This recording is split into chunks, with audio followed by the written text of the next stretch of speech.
G'day guys.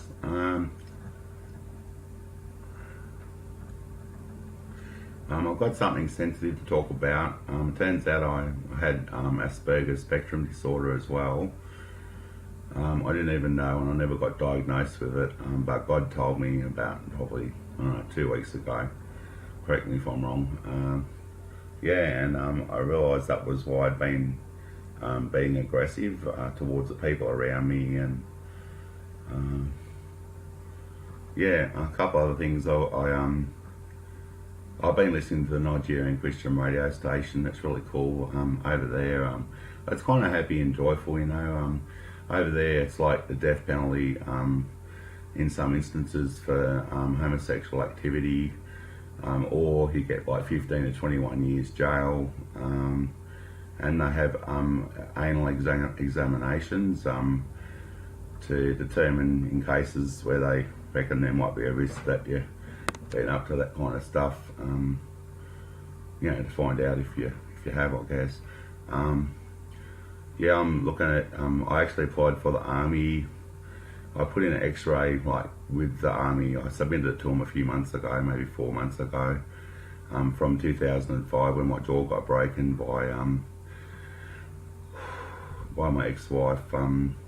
Her boyfriend Trevor Murray knocked me down in front of a bus, and the bus nearly ran over my head. He had to swerve and put his passengers at risk, and obviously missed my head. And one kind of cool thing was I remember seeing Trevor run away, and I was unconscious. So that only occurred to me like that kind of, about probably, I don't know, 3 or 4 days ago. I mentioned it to my doctor, my GP, and I said, it's probably worth mentioning. But anyway, what else? I'm going to train Malinois. I've got a guy that is keen to sell me, I think he said 8-month-old Malinois or something. I'm going to be looking at $25,000 all up. And it's proper trained, and I'm really enjoying looking after the dogs. I made a big mistake with Roggy, my first dog, and I actually think she was mentally ill. She was just unmanageable. She was doing what I wanted, but just to an extreme. There was no control. It was my own fault as well. I didn't bring her up, properly, and took her outside town to Malongolo Gorge. It's only about 5 kilometres from here. Anyway, God told me that she'd been taken by a Christian family, and she was welcome in their home and stuff. And I kind of made up my mind that she could just stay with them. Anyway, this morning I was praying about her, and I think God healed her as well. I saw a cat get raised from the dead, a household cat, about probably 8 years ago or something. I didn't pray for it, but long story.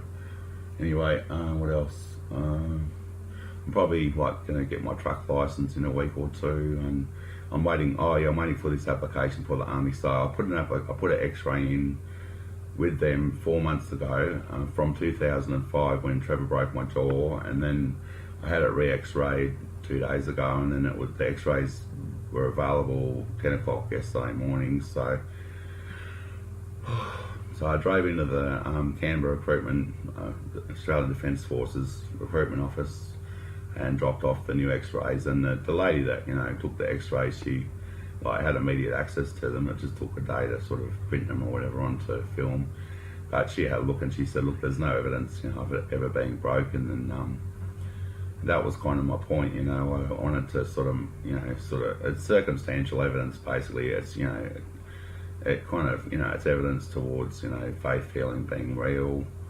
And the other side of the coin is basically that if I've been healed by supernatural means, by Jesus, then it's different, to recovering naturally.